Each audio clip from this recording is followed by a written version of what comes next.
Hi there, y'all. This is Diane Sanders at Sanders Family Real Estate again with a fun moving tip today. Moving with kiddos.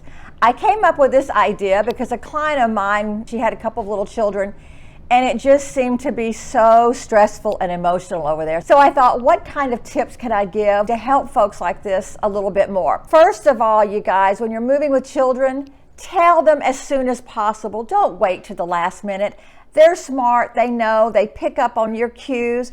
They see if you're getting stressed out, they know something is different. So I would say tip number one is tell them immediately, as soon as your plans to move are firmed up.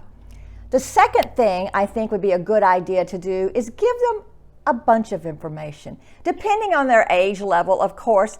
But toddlers just may need to know they may have a new room, they may have a new plant out front, they'll get to take their teddy bear, things like that.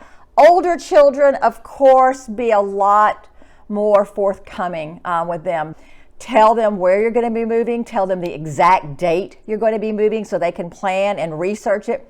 Tell them what school district they're going to be moving to. Also, let your kids know, hey, you're going to be sharing a room or you're not going to be sharing a room. Let them know those type of things that might be different also. When you're moving, a third tip for kiddos is give them something to be exciting about. Moving is stressful, it can be very emotional, but it can also be very exciting. So give them something to be excited about. For example, we're going to get a new puppy dog when we move. We're going to have a neighborhood pool when we move, or we may have our own pool. You're going to get your own room. Something like that. Find some little tidbit that helps them get excited along with you. The fourth tip is be very cognizant of their friends, especially with older children. They are going to be so distraught for leaving their friends.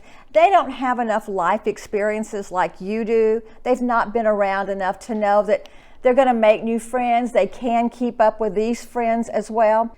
So give them ideas about how they can see their old friends. Maybe next summer we'll come back for a week, or we'll buy a plane ticket for Mary to come visit you.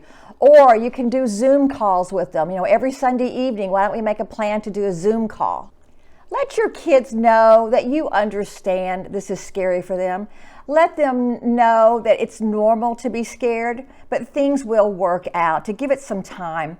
And on that note, with your kids when you move, and even for you, when you move to a new home and a new place, don't expect everything to fall into place immediately. It takes time, y'all.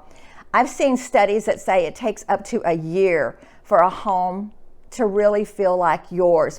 And the reason is you have to make memories, you have to have anniversaries, you have to have birthdays, you have to celebrate holidays for it to feel like your home. I've had folks call me after 6 or 7 months of living in their new house, and they're like, Diane, we just don't know if we made the right decision. This still doesn't feel like our home. We wish we had our old home back.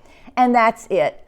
For the first several months, it may just feel like a house. Give it some time for you and your children to feel like a home. Thanks, guys.